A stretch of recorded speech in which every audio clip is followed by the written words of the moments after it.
हरिः ओं नमो नारायणः।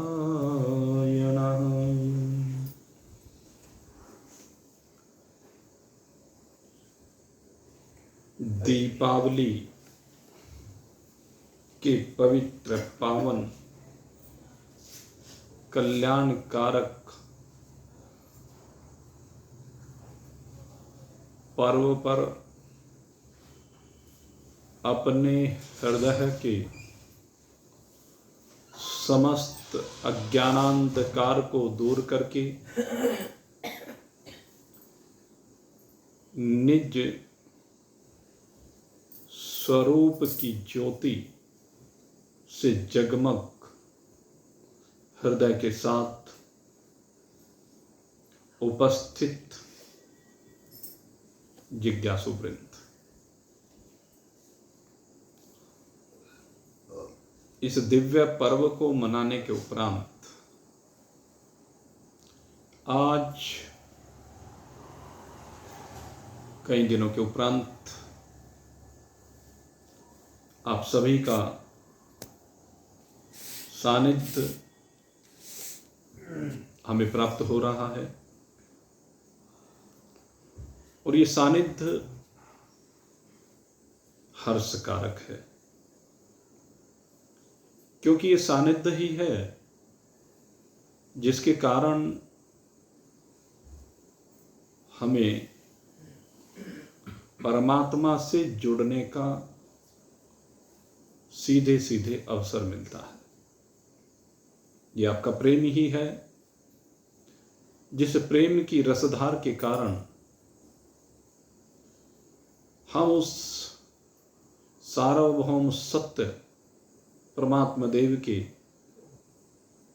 प्रेम से सरोबार हो जाते हैं। ये आत्मज्ञान जो हमें सर्वत्र एकता परोसता है, सब में एक परमात्मा के दर्शन कराता है, अत्यंत दुर्लभ है।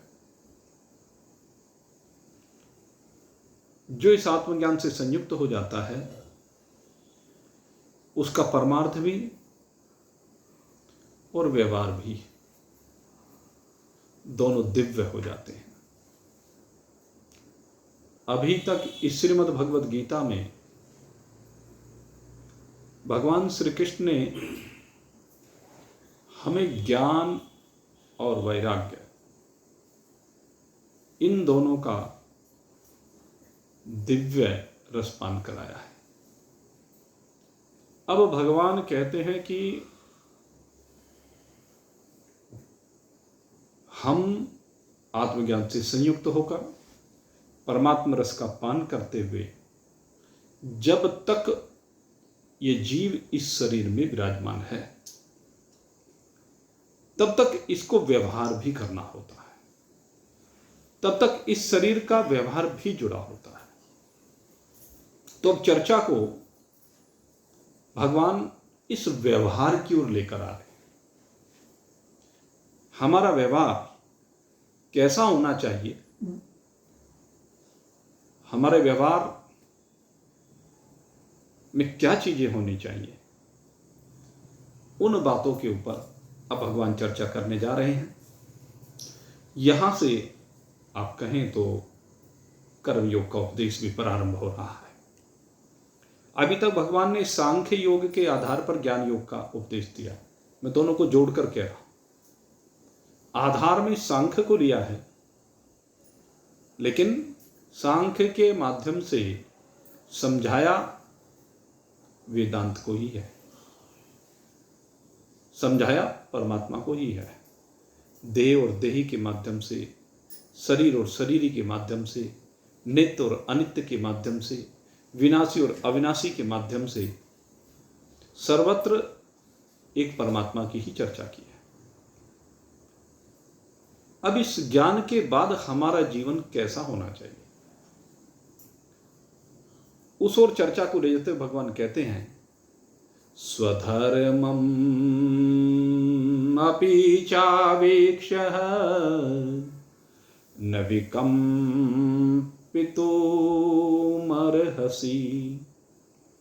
धर्माद्धियुद्धात् श्रेयो यतः सत्यस्य न विद्यते यदृच्छाचोपन्नं स्वर्गद्वारं पावृतं सुखिनः क्षत्रियः पार्थ सुखिनः क्षत्रियः पार्थ लभन्ते योद्धमेत्रिशम्।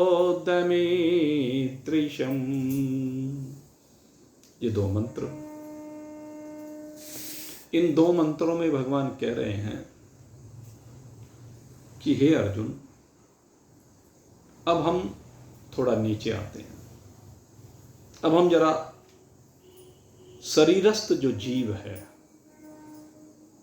जो विभिन्न मान्यताओं से संयुक्त है, या कह लीजिए परंपराओं की डोर से बंधा हुआ है, प्रारब्ध के कारण जहां भी उसको शरीर मिला है, किसी को ब्राह्मण के घर में शरीर मिलता है, किसी को क्षत्रिय के घर में, किसी को वैश्य शूद्र के घर में, कहते ये प्रारब्ध है, इसमें आप परिवर्तन नहीं कर सकते। और प्रारब्ध वही है जो पूर्व समय में आपने किया है, वही आज फल रूप में आपके सामने आया है। तो जहां जिसका जन्म हुआ है, कहते वहां पर संतुष्ट होकर के रहना सीखे। अपनी जाति के प्रति, अपनी वर्ण के प्रति, अपनी मर्यादाओं के प्रति, अपने अनुशासन के प्रति, अपनी परंपराओं के प्रति, वहां के लोक व्यवहार के प्रति सजग रहे। उससे बाहर निकलने की आवश्यकता नहीं है। स्वधर्मम अपि चावेक्ष्यः निविकम्पन्तुम अर्हसि, क्योंकि वहां पर रह करके अपने कर्तव्य कर्म को तू कर, क्योंकि कर्तव्य कर्म करना ही सबसे श्रेष्ठ है। जिस परिवार में तेरा जन्म हुआ है, तू आया है यात्रा करने के लिए, जो माध्यम बनाया है तूने परिवार को, कहते उस परिवार के साथ जोड़कर चल, उस परिवार की मान्यताओं को मान, उस परिवार की परंपराओं को मान, जो पूर्वज करते आ रहे हैं उनके अनुसार जीवन को जी। ये नहीं कि मनमाना आचरण करे। उस वर्ण के जो नियम कानून कायदे कहे गए हैं, उस वर्ण के नियम कायदे कानूनों को मानकर ही अपने जीवन की यात्रा को आगे बढ़ा। लेकिन साथ में कहा, कर से कर्म करो विधि नाना, कर से कर्म करो विधि नाना, ध्यान रहे जहां कृपा निधाना। कहते ये ठीक है कि कर्तव्य कर्मों को करना है, लेकिन क्या करना है? परमात्मा से जुड़े हुए कर। हर जाति का, हर वर्ण का, हर आश्रम का ये धर्म है कि वो परमात्मा से जुड़े, और परमात्मा सबका समान रूप से है। परमात्मा पर सबका अधिकार है। ऐसा नहीं कि परमात्मा पर एक उच्च वर्ण का ही अधिकार हो, निम्न का ना हो, किसी सेठ का ही अधिकार हो, गरीब का अधिकार ना हो। ऐसा नहीं। जिस प्रकार से आप चिंतन करें, मान लीजिए एक परिवार, और उस परिवार में एक माता पिता की 5 संतान, एक डॉक्टर बन गया, एक इंजीनियर बन गया, एक डीएम बन गया, एक दुकान चलाने लगा, और एक निठल्ला, कुछ नहीं करता है, या कह लीजिए उसकी बुद्धि कम है, कर नहीं पाता है।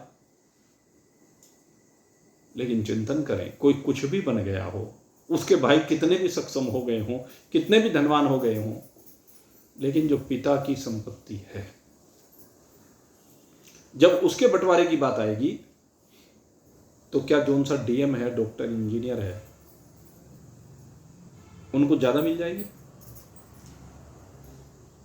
पिता की संपत्ति पर जैसा उनका अधिकार है, वैसा ही वो जो निठल्ला है या अयोग्य है, उसका भी बराबर का अधिकार है। डीएम ने अपने आप जो कमाया वो अलग बात, डॉक्टर ने जो अपने आप कमाया वो अलग बात, जो इंजीनियर ने कमाया अलग बात, दुकानदार ने कमाया वो अलग बात। उसने कुछ नहीं कमाया, लेकिन जो संपत्ति है उस पर जो पिता ने कमाई, और पिता अपनी तरफ से किसी को देकर नहीं गए। एक बात ये भी है, क्योंकि अगर पिता वसीयत कर जाए कि मेरी संपत्ति का अधिकारी फलाना है, तो फिर किसी का अधिकार नहीं रहता है, फिर तो जिसके नाम वो कर गए उसका है। अगर नहीं करके गए तो वो मकान पांचों में बराबर बराबर बांटा जाएगा। और आज के युग में तो अगर लड़कियां हैं तो उनको भी बांटा जाएगा।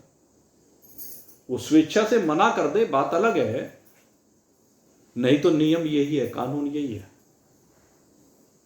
तो कहते हैं जब एक निठल्ले का, अयोग्य का पिता की संपत्ति पर अधिकार है, तो भगवान के ऊपर अधिकार क्यों नहीं है? एक बावरे से व्यक्ति का भी परमात्मा के ऊपर पूरा अधिकार है, या कह लीजिए वो भी परमात्मा को पाने का पूरा अधिकारी है। ये ठीक है, वो एक विद्वान की भांति, एक पंडित की भांति शास्त्रों का अध्ययन नहीं कर सकता, वो उनसे लो उस तरह नहीं लगा सकता। लेकिन अगर वो लो लगाने का प्रयास कर रहा है और किसी भी प्रकार से प्रयास कर रहा है, तो उसका वही प्रयास सफल होगा, भगवान उसे उसी प्रयास से मिल जाएंगे।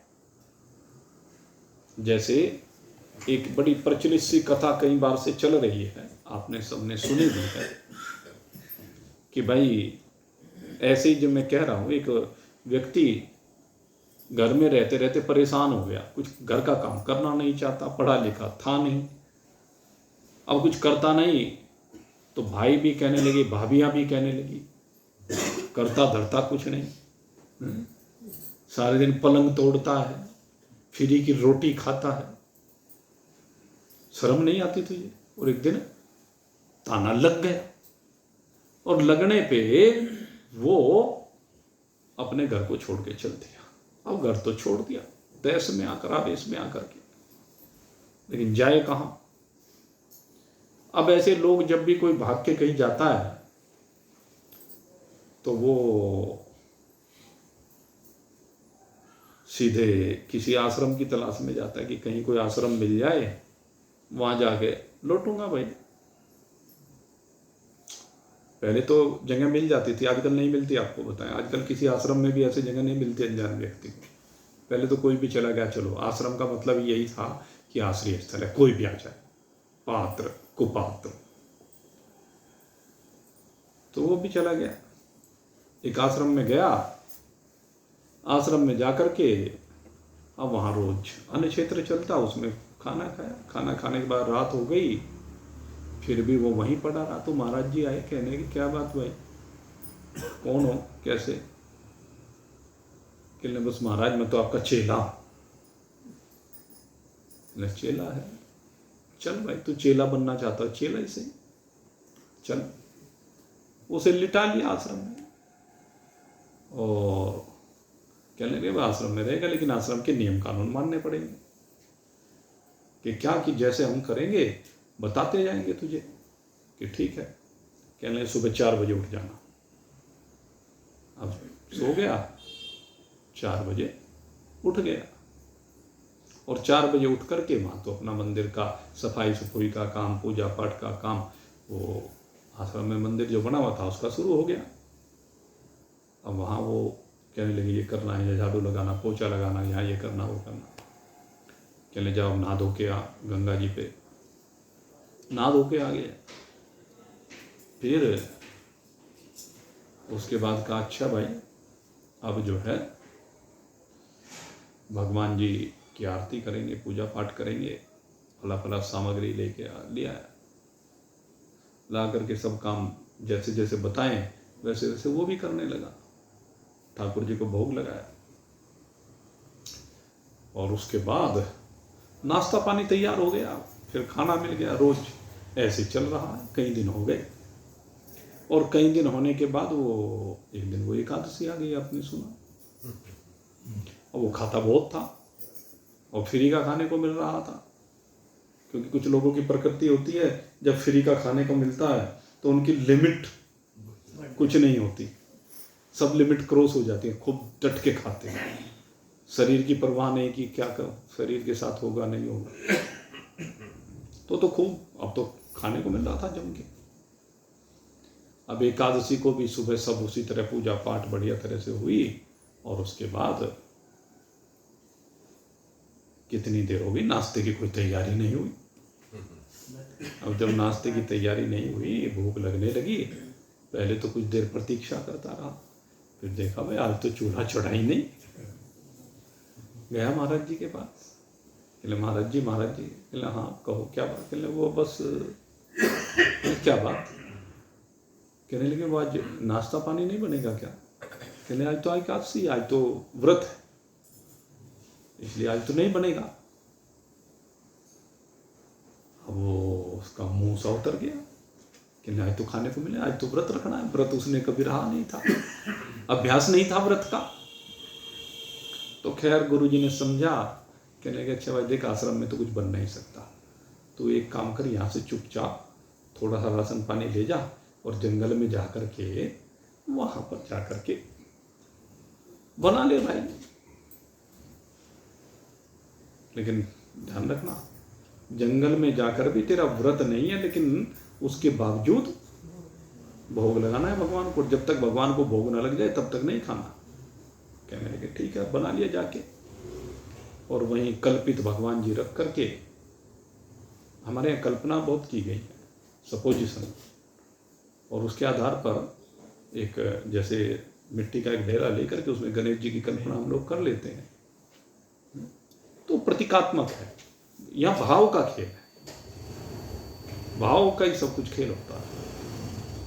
अब उस भाव के कारण उसने वहाँ एक प्रतिमा बनाई भगवान की, और प्रतिमा बना करके अब भोग लगा दिया भगवान को। अब भगवान को जो भोग लगाया सामने रख दिया और हाथ जोड़ के बैठ गया। लेकिन भगवान जी तो आए नहीं, बार बार आँख खोल के देखे, भाई तो झोंका तो रखा है। अब कहने लगे भाई ये तो बड़ी गड़बड़ हो गई। होते होते सुबह से शाम हो गई, अब भूख से हाल बेहाल हो गया। कि गुरु जी का आदेश था बिना भोग लगे तो भोजन करना नहीं। कि प्रभु मैं तो मर जाऊंगा, मुझे मारना है क्या आज, आओ जल्दी से। खैर आ गए भगवान जी, और जो उसने प्रसाद तैयार किया था भगवान के सामने रख दिया। भगवान के सामने प्रसाद रखा। अब भगवान ने वो सारा प्रसाद भोग लगा लिया। अब उसके लिए कुछ बचा नहीं, और वो बेचारा देखता रह गया। कहने वाह ठाकुर जी, मेरे लिए कुछ भी नहीं बचा। खैर अब बेचारा जैसे भी व्रत तो हो गया। अब अगली बार फिर एकादशी आपने सबने सुन रखा है। अगली एकादशी आई, उसने सोचा चलो अब की बार गुरु जी को कहूँ कि डबल दें भाई, वो तो इतने तो भगवान जी का काम चलता है। कहा कि नहीं गुरु जी, वो तो जहाँ वो जो राशन आपने दिया वो तो बहुत कम रहता है, वो तो ठाकुर जी खा गए सारा, मैं तो भूखा ही रह गया। कि नहीं अच्छा तू डबल ले जा। और समझा भाई ऐसा ये ज़्यादा खाता है तो इसलिए कह रहा होगा, वो डबल ले गया। और फिर से वही बात, फिर भगवान को बुलाया। अब भगवान जी को बुलाया अब 2 जनों का भोजन था। अब भगवान जी कहने लगे वह भगत बढ़िया है, चलो सीता मैया को भी कहा। अब सीता मैया को कहा तो वो भी चल दी। अब आकर के अपनी बार दोनों में खा के चले गए। वो फिर भूखा का भूखा। अगली बार फिर एकादशी आई, खैर फिर 3 का लेके गया। हनुमान जी आ गए। अब की बार कहने लगे अच्छा तू अपनी इच्छा से जितना ले चले। वो सारा ही परिवार आ गया, चारों भाई भी आ गए। कहने लगे भाई ये मामला समझ में नहीं आ। कहने लगे ऐसा कितना खाएगा तू? मतलब महाराज मुझे तो खाने को मिलता ही नहीं। 1 का दिया तुम्हें आ गए, 2 का दिया तब 2 आ गए, 3 का दिया 3 4 आए। नहीं तो बड़ी गड़बड़ है भाई, ये तो बात समझ में नहीं, ये नहीं समझ में, इतना नहीं खा सकता। अब गुरु जी को कहले में कुछ ना कुछ बात जरूर है, ये कुछ गड़बड़ ना कर रहा हो या क्या बात है, देखो तो सही। कहने लगे भाई अच्छा चल ऐसा है, ले अब की बार फिर लेके जा, तू खूब ले जा जितनी तेरी इच्छा है। चल दिए।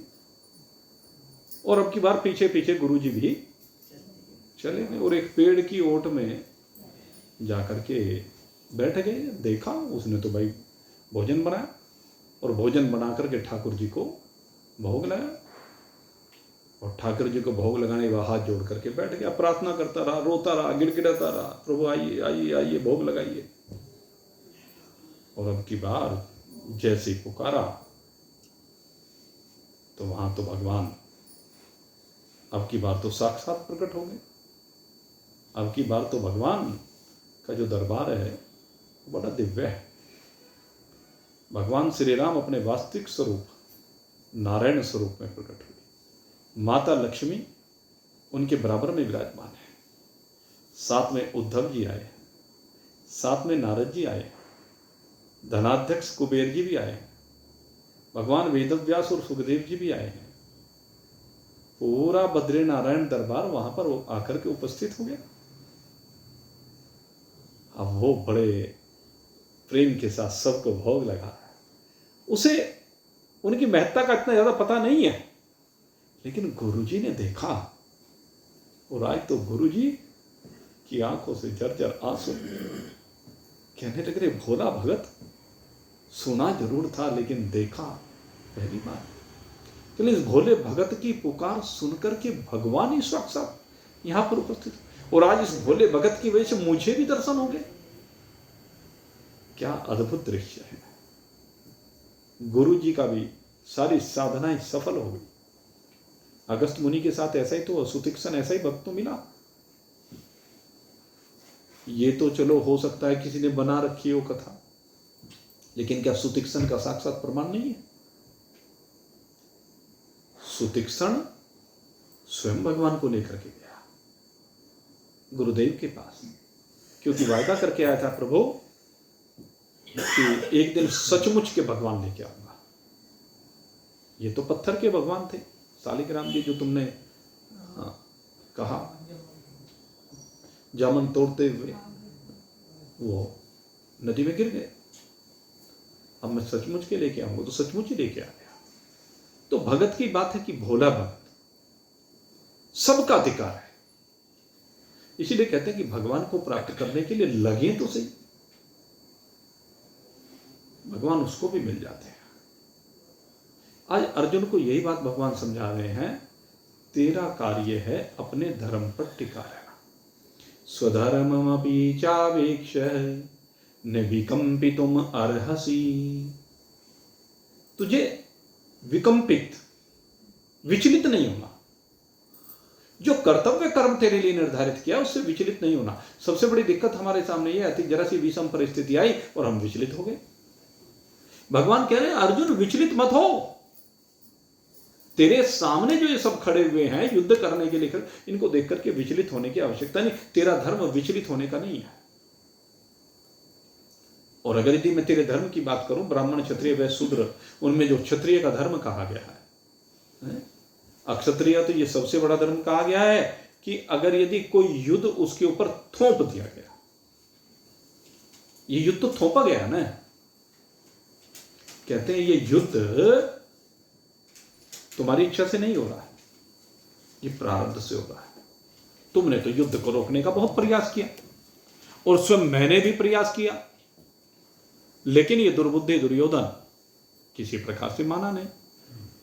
युद्ध जिस दिन जुए में हार गए थे और फिर ये 13 साल के वनवास की सजा रखी गई थी, तो युद्ध तो पहले दिन भी हो सकता था, लेकिन तुमने 13 साल प्रतीक्षा की क्योंकि तुम धर्म के पथ पर चले। और 13 साल की प्रतीक्षा के बाद भी अब तुम्हारा राज्य तुम्हें वापस नहीं दे रहा है, इसलिए युद्ध अनिवार्य हो गया। तुमने तो 5 गांवों की बात भी कही, लेकिन ये 5 गांव भी देने को तैयार नहीं, इतना हठी है। तो ये युद्ध तुम्हारे ऊपर थोपा गया है, और जब थोप दिया जाए तो कहते हैं इससे श्रेयकर तुम्हारे लिए कुछ हो नहीं सकता। अक्षत्रिय के लिए अगर युद्ध थोप दिया जाए तो उस युद्ध को लड़ना सबसे श्रेयकर है। यद्यपि लड़ना अच्छी बात नहीं होती है, लड़ना कभी अच्छी बात नहीं हुई। भगवान श्री राम, सीता जी का हरण हो गया, लेकिन सीता जी का हरण होने के बाद भी भगवान श्री राम ने लंका में जब पहुंचे, समुद्र को पार करने के बाद, तो अंगद को दूत बना करके भेजा कि हमारी तुम्हारी वैसे कोई शत्रुता नहीं है भाई, तुमने सीता जी का हरण किया, सीता जी से मन लौटा दो, छुट्टी, निपट जाएगी बात। मतलब इतनी बड़ी घटना होने के बाद भी भगवान ने प्रस्ताव भेजा, दूत बना करके भेजा अंगद को, और यहां तो पांडवों के दूत बनकर भगवान स्वयं ही गए। अब कोई किसी भी तरह से नहीं मान के दे रहा है तो फिर धर्म की रक्षा तो करनी पड़ेगी। धर्म की रक्षा के लिए वहां भगवान श्री राम ने अस्त्र शस्त्र उठाए और यहां पांडवों ने अस्त्र शस्त्र उठाए। कहते हैं ये श्रेय मार्ग है। तुमने मेरे से श्रेय मार्ग को पूछा था, यह श्रेयान निश्चित्वम ब्रोहितन में श्रीशस्त्रम साधिमाम तम प्रपन्न, श्रेय मार्ग की बात की थी। और यहां भगवान ने कहा धर्माधि युद्धात श्रेयो, तेरे लिए धर्म पूर्वक युद्ध करना श्रेयकर है, इससे श्रेयकर और कुछ नहीं हो सकता। जब अपने आप थोप दिया जाए, अपने आप अवसर मिल जाए, और जो कर्तव्य पालन के अवसर जीवन में मिलते हैं उनको चूक जाता है या विमुख हो जाता है, उन अवसर को देख करके वो घोर नरकों में जाता है। जैसे मान लीजिए किसी के माता पिता वो बीमार पड़ गए, यद्यपि कोई नहीं चाहता कि किसी के माता पिता बीमार पड़े, ये किसी की चाहत नहीं होती कि भाई किसी के माता पिता बीमार पड़े, कोई भी व्यक्ति बीमार पड़ना नहीं चाहता, लेकिन पड़ गए, बिस्तर पर हैं, उठा बैठा नहीं जाता। तो ऐसी स्थिति में जो बेटा बहू हैं, पोते हैं, साथ में रहते हैं, अब उनका कर्तव्य क्या है? ये नहीं देखना है कि उन्होंने उपेक्षा की है या प्रेम किया है, कभी भी ये देखने की आवश्यकता नहीं है। और माता पिता तो कभी बालकों की उपेक्षा करते नहीं, जो कारण होता है तो वो स्वयं होता है, उपेक्षा बालक ही करते हैं। लेकिन ये कहते हैं कि ये अवसर है, कोई नहीं चाहता कि माता पिता बीमार हो, माता पिता के साथ कोई गड़बड़ हो, लेकिन अगर हो गई तो उस समय सेवा परमो धर्म है। उनका धर्म होता है कि सेवा करें और उस सेवा के लिए सब कुछ दांव पर लगा दें। वो जो सेवा है उसमें सब कुछ दांव पर लगा दे। महाभारत में वो जो कथा आती है ना, अपने सास ससुर की सेवा करती हुई एक महिला, कितनी तपस्विनी थी। महाभारत में घटना आती है, मैं आपको बता देता हूं। एक महात्मा तो वो एक गांव के निकट आया एक जगह पर वो पानी पुनी पी वहां लेट रहा था, और लेट करके क्या हुआ कि ऊपर पेड़ पर एक चिड़िया बैठी हुई थी। चिड़िया ने बीट कर दी, और जब चिड़िया ने बीट कर दी तो महात्मा की दृष्टि पड़ी, वो जल के भस्म हो गई। तपस्वी था महात्मा। अब उसके बाद वो गांव में भिक्षाटन के लिए चला गया। गांव में भिक्षाटन के लिए जब एक दंपत्ति के यहां पहुंचा तो उसने जाकर के नारायण हरि की। तो अंदर से आवाज आई, महाराज मैं अपनी सास की सेवा कर रही हूँ, ससुर की सेवा कर रही हूँ, आप कुछ समय प्रतीक्षा करें, आपको भिक्षा जरूर मिलेगी। कुछ देर हो गई, उसने फिर नारायण हरि की। बोले महाराज मैं अभी सेवा में व्यस्त हूँ, इसलिए अभी आपको प्रतीक्षा करनी पड़ेगी। फिर और समय बीता, फिर तीसरी बार फिर कहा, और जब काफी देर हो गई तो उसको क्रोध आ गया, और क्रोध आने पर कहने लगे कि महात्मा वापस चला जाता है, तुम मेरा अपमान कर रही हो, उपेक्षा कर रही हो, और मैं साप दे दूंगा। वो गृहिणी अंदर से ही बोली, महाराज मैं वो चिड़िया नहीं हूं जो तुम्हारे तप के प्रभाव से जल करके भस्म हो गई। उसने महात्मा को देखा नहीं। चिंतन करें, उस बहू ने महात्मा को देखा नहीं, उस घटना के समय वो वहां थी नहीं, लेकिन सास ससुर की सेवा का परिणाम कि उसने वहीं बैठे बैठे कह दिया, महाराज वो चिड़िया नहीं हूं। महाराज कहने लगा, अरे ये तो बहुत बड़ी तपस्विनी है, इसका मतलब ये तो त्रिकालज्ञ है, उस घटना को भी जानती है और मुझे देखे बगैर कह दिया। साष्टांग प्रणाम किया, कहने कि देवी आपकी साधना के आगे नतमस्तक हूं, लेकिन आपको ये सिद्धि कहां से मिली, और मुझे इतनी सिद्धियां मिलने के बाद भी मैं आज तक शांत नहीं हूं, मुझे शांति कैसे मिलेगी। तो उसने कहा कि मैं तो कुछ नहीं करती, बस मेरी साधना यही है, मैं अपने सास ससुर की सेवा करती हूँ। ये असहाय हैं, ये बीमार हैं, इनकी भरपूर सेवा करती हूँ, कोई अवसर छोड़ती नहीं हूँ, इसके लिए चाहे मुझे कुछ भी करना पड़े। और अगर ये कहने लगे मुझे ज्ञान दो, कहने लगे मेरे पास तुम्हें ज्ञान देने का भी समय नहीं है, अगर यदि तुम ज्ञान ही चाहते हो तो जाओ फलानी जगह पर, और वहां पर तुम्हें सदन कसाई मिलेगा, वो तुम्हें ज्ञान देगा। वो महात्मा फिर सदन कसाई के पास गया। तो माता पिता सास ससुर की सेवा का परिणाम ये होता है, जो अपने सास ससुर की सेवा करते हैं, देखो प्रारब्ध को तो किसी को टाला नहीं जा सकता, लेकिन जीवन में भगवान उनके समाहित हो जाते हैं। और ये जीवन का सबसे बड़ा उद्देश्य है, इससे बढ़कर के कोई उद्देश्य नहीं है। दुर्घटनाएं हर परिवार में होती हैं, विपरीत परिस्थितियां हर जगह पर होती हैं, दुख और सुख की लहरें हर जगह पर आती हैं, लेकिन उसके तार परमात्मा से जुड़े होने चाहिए, और जो ऐसा करते हैं उनके तार जुड़ ही जाते। इसलिए भगवान कह रहे हैं कि तुझे तो ये भाई खुला हुआ स्वर्ग का द्वार मिल गया, ये तेरे लिए स्वर्ग का खुला हुआ द्वार है। यदृच्छा चोपन्नम स्वर्ग द्वारम पावृतम, ये तो खुला हुआ स्वर्ग का द्वार अपने आप ही मिल गया। सुखी न क्षत्रिय पात, कहते ये तो किसी किसी सौभाग्यशाली क्षत्रिय को ही मिलता है। लभंते युद्ध मित्रशम, ऐसा धर्म कारक युद्ध, ऐसा अवसर किसी किसी को मिलता है, सदा नहीं मिलता, प्रारब्ध से मिलता है। जैसे मान लीजिए कहीं पर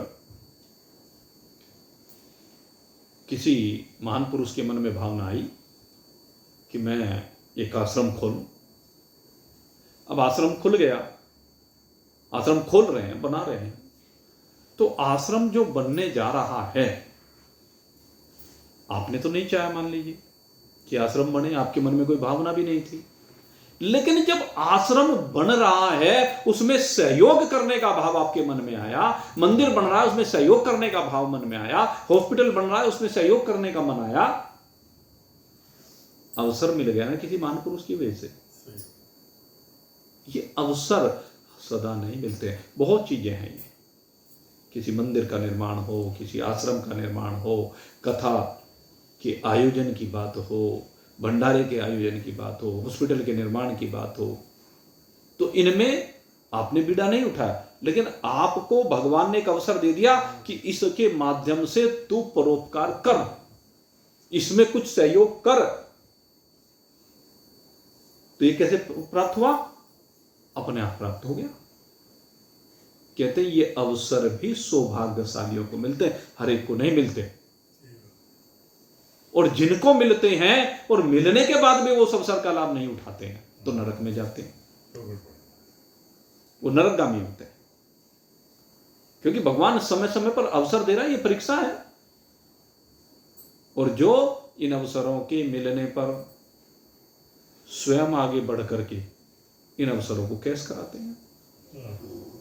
बात यह है ना, अवसर को कैश कराना, हर व्यक्ति इस अवसर को कैश नहीं करा पाता है, कोई कोई बिरला होता है जिसको कैश कर लेता, नहीं तो लालच का ऐसा वो लगाया है भगवान ने कहो या हमारे स्वार्थ ने कहो, आदमी के हाथ से पैसा छूट के नहीं देता। बच्चे के ऊपर खूब लगा लेगा, बीमारी में खूब लगा देगा, पढ़ाई में खूब लगा देगा, मकान में खूब लगा देगा, दावतों में खूब लगा देगा, लेकिन जब पुरुषार्थ की बात होती है, परोपकार की बात होती है, उसमें पीछे हट जाता है, और जो पीछे हट जाता है भगवान भी उससे पीछे हो जाता है। भगवान कह रहे हैं कि ये सौभाग्य है तेरा अर्जुन, जिनको शुभ कर्म करने का सौभाग्य परमात्मा ने प्रदान कर दिया। इससे बढ़कर के क्या हो सकता है? कहते खुला हुआ स्वर्ग द्वार, स्वर्ग द्वारम पावरितम, ये तो तुम्हारे लिए स्वर्ग का द्वार खोल दिया भगवान ने, और तुम फिर भी ढील करते रहो, पीछे हटते रहो, ये अभी तो बहुत पड़ी है, अभी तो बहुत पड़ी है, ये सोचते रहते हैं अर्जुन, तो उनके ऊपर भगवान की वो कृपा नहीं होती। भगवान की कृपा किनके ऊपर होती है? यही सब संत कहते हैं, यही सब ग्रंथ गाते हैं, यही सब संत कहते हैं, यही सब ग्रंथ गाते हैं, न जाने कौन से गुण पर, न जाने कौन से गुण पर दया निधि रीझ जाते हैं, यही सब संत कहते हैं, यही सब ग्रंथ गाते हैं, न रोए बन गमन पर पिताश्री की वेदनाओं पर, न रोए बन गमन पर पिताश्री की वेदनाओं पर। महाराज दशरथ कितने दुखी हैं, पछाड़ खा खा करके गिर रहे हैं, राम राम पुकार रहे हैं, लेकिन राम ने एक बार पीछे मुड़कर नहीं देखा, क्योंकि कर्तव्य पथ उन्हें वन की ओर ले जा रहा है। ये पिता का दिया हुआ वचन पूरा करने के लिए उनका कर्तव्य पथ उनको वहां ले जा रहा है, इसलिए उस वेदना को नहीं देखा, पिता के प्राण भी चले गए, उस वेदना को नहीं देखा, लेकिन क्या देखा? पिता के वचन को देखा, पिता के भाव को देखा, मां के भाव को देखा। न रोए बन गमन पर पिताश्री की वेदनाओं पर, उठाकर गीत को निज गोद में आंसू बहाते हैं, उठाकर गीत को निज गोद में आंसू बहाते हैं। न जाने कौन से गुण पर दया निधि रीझ जाते हैं।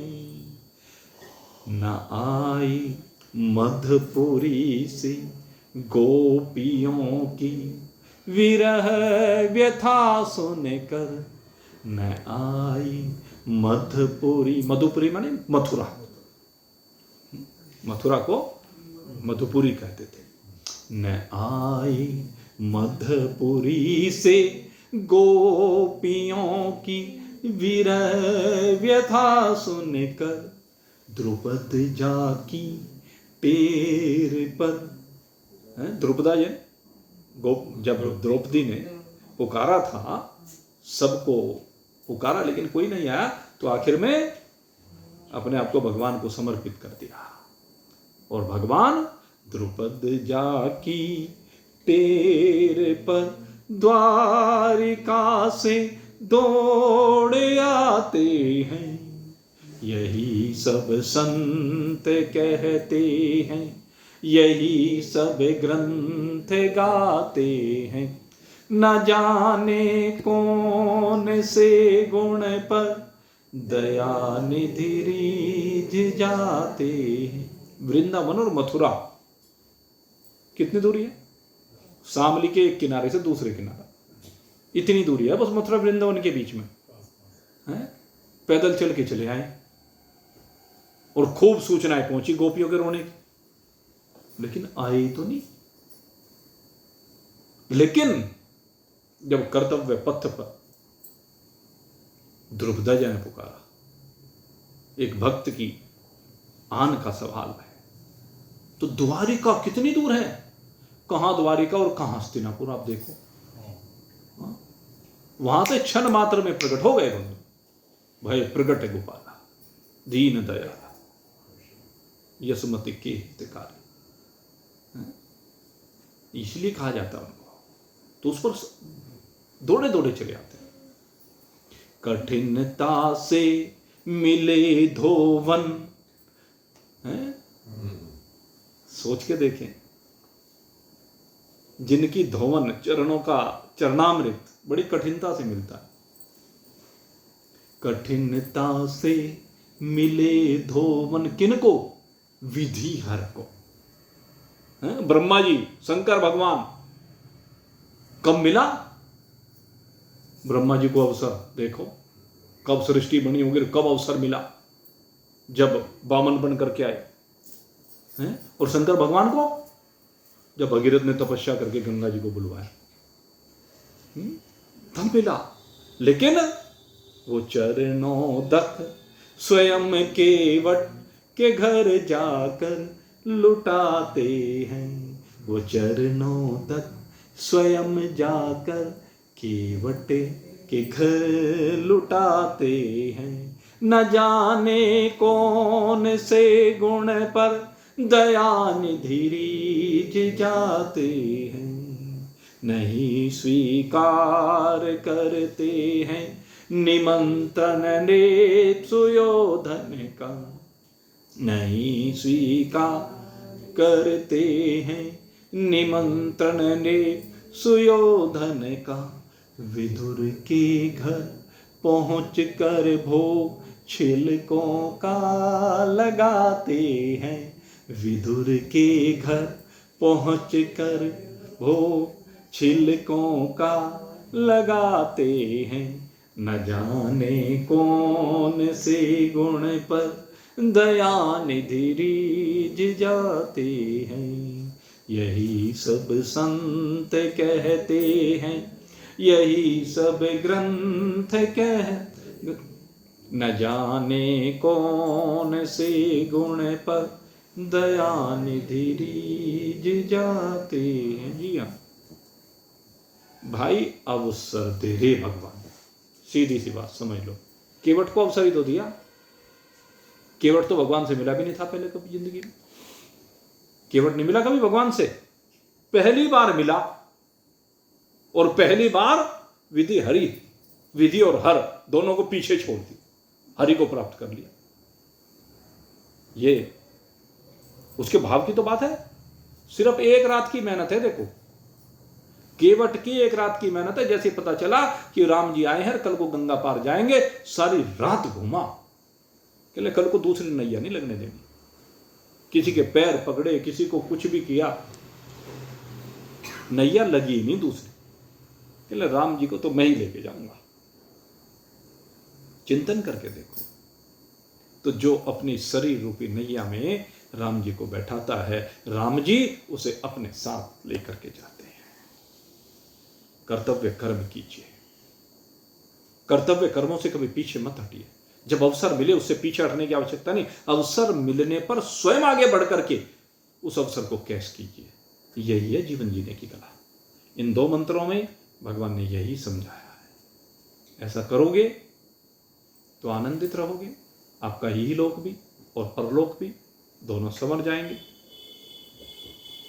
तन दुनिया में रहे भले ही, मन हरि चरण दे। लेकिन हर कार्य को करते हुए कि भगवान ने मेरे ऊपर कृपा की है, यह अवसर दिया है, उसमें भगवान की दया को, कृपा को, अनुग्रह को, अनुकंपा को, उनके आशीर्वाद को सदा मानते हुए अपने कर्तव्य कर्म के पथ पर निरंतर अग्रसर हों।